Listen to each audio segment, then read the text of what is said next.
There is a common belief that braking in corners will cause our motorcycle to stand up and go wide out of the turn.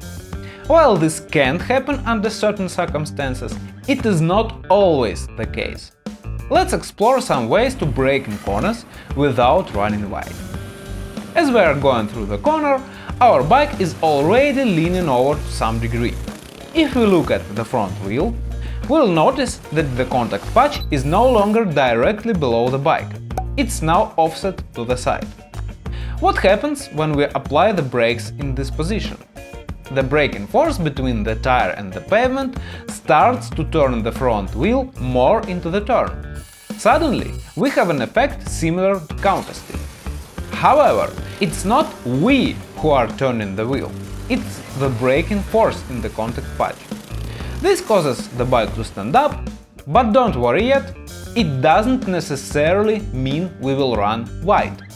When we are braking in a corner, the bike not only tends to stand up, but it also slows down, which makes the turn tighter. These two processes usually balance each other out, and the bike stays more or less on its course. In fact, you can even make the tighter turn during braking by applying pressure to the inner handle grip, which prevents the bike from standing up. However, be extremely careful here, don't be too greedy with the brake and lean angle, as you may lose traction on the front tire. It is not very advisable.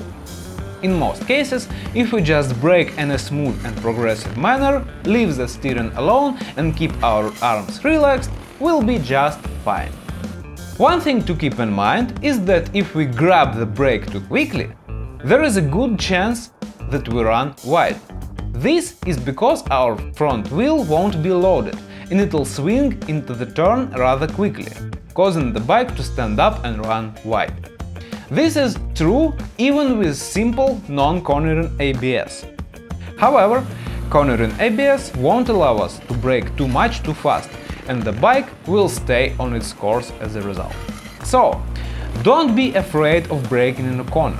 Just do it in a smooth and progressive manner. Don't just grab the brake, as it won't do you any good.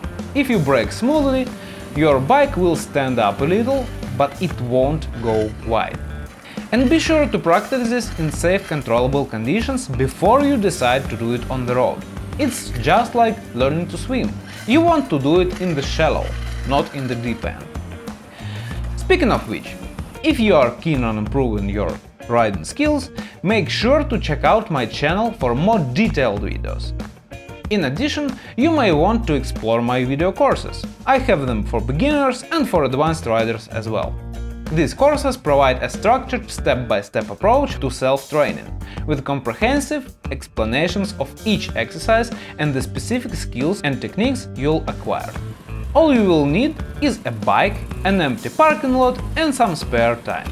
By devoting a little bit of time, you can quickly improve your riding abilities to a pretty high level. Thanks for tuning in, ride safe and have a great day! Bye!